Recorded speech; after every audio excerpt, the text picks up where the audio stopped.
Hey guys, what's up? In this tutorial we're going to show you how you can duplicate scenes in your video projects on Google Vids.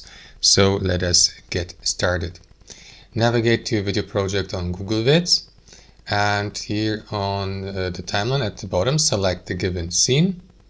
I will go with this scene here, for example. Now let me split it into two halves by right-clicking into the playhead and by selecting split scene at playhead. You may also use the shortcut Ctrl-Shift-S or Command-Shift-S if you're using a Mac.